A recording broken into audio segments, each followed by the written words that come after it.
I never forgot the day I started feeling like I wasn't a child like the rest of the kids. I always tried to look normal, laugh, join in, talk. But the truth?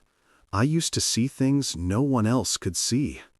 I was 8 I years spent old. most of my I time spent alone in most of a my time alone in a small room small in my room in my grandfather's grandfather's house. house. There was an old, damp smell. The fan turned slowly as if it was breathing, and the wallpaper was peeling from age.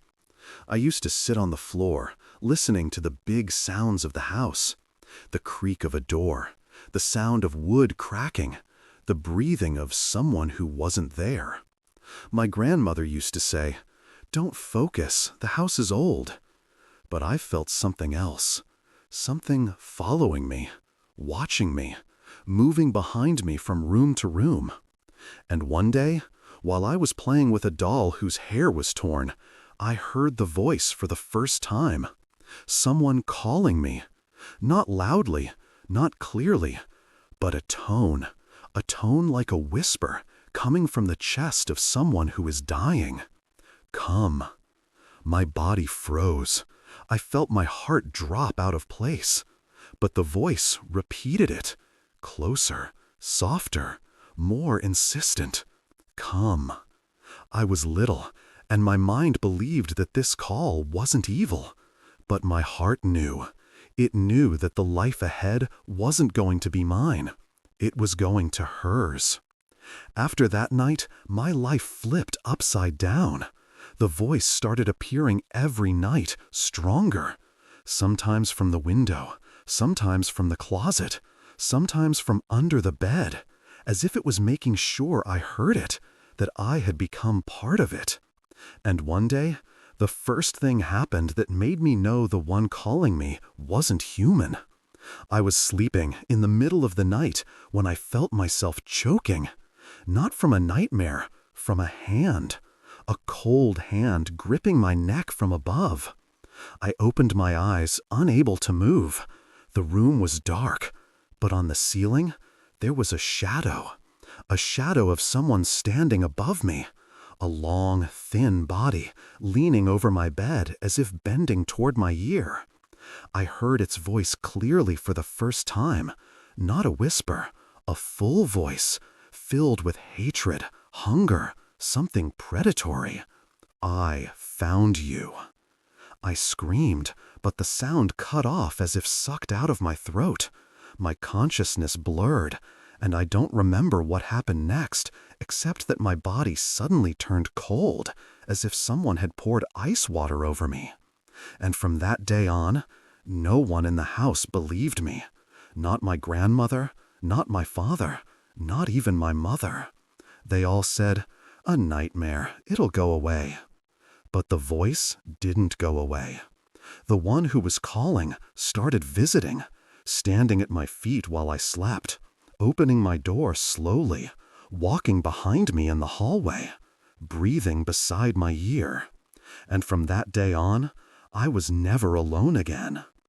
On a night of deep darkness, when I was lying on my bed, I opened my eyes and saw something I was never prepared for. It was standing there, at the edge of the dim light coming from the small lamp. Its face looked like my grandfather's. Same features, same crooked smile, but the eyes, completely black, without any spark of life. His smile said, "I'm here, and I'm waiting." I tried to scream, but the sound was trapped in my chest. My body was almost frozen, unable to move. He approached slowly, every step tightening around my mind more and more. And every time I moved, I heard the echo of his steps inside my head, not on the floor. He said, in my grandfather's voice, but broken, as if coming from a grave, "I'm not dead.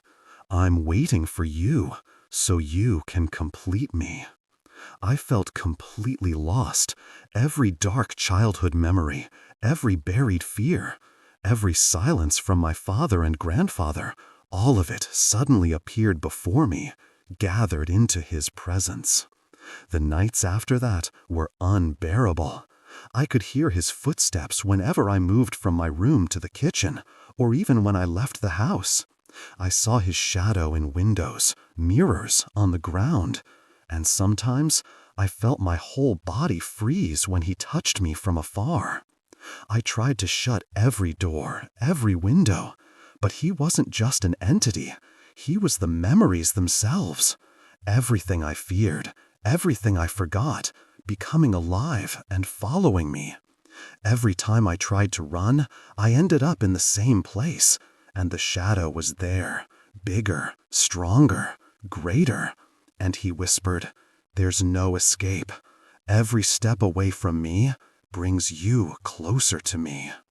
I started dreaming of him every night, each dream stronger than the one before. In the dream, he stood behind me, held my hand, and said, "I've been here for a long time, and no one can take me from you." I began losing control of my mind. The sounds, the shadows, even myself, everything was under his control. I began forgetting whether life was my reality or just a shadow living inside me. One day, I discovered the brutal truth. My grandfather did not die a natural death.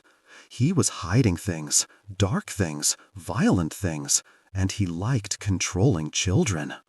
And the shadow that haunts me now was nothing but the continuation of his evil, a presence that waited years to wake inside me.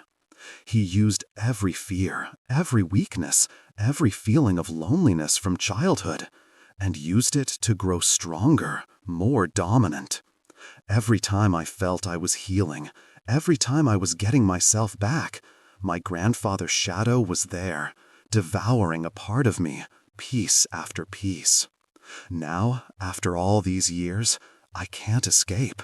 My grandfather's shadow is always there, behind me, in the mirrors, on the floor, in my room, in my heart.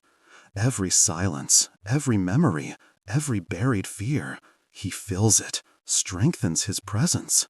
Sometimes I see myself in the mirror, but I don't see my face. I see his black eyes and his crooked smile stretching across my lips. And I feel that a part of me, a part of my soul, is gone. The air around me suddenly gets cold, and something touches my hand. I can't tell my body apart from his shadow. The real ending? I am no longer me. The shadow won, and I am just a living body. But inside, every small part of me belongs to him. Every step I take, every breath I draw, I hear his whisper in my heart. You won't escape, and the more you speak of me, the bigger I become.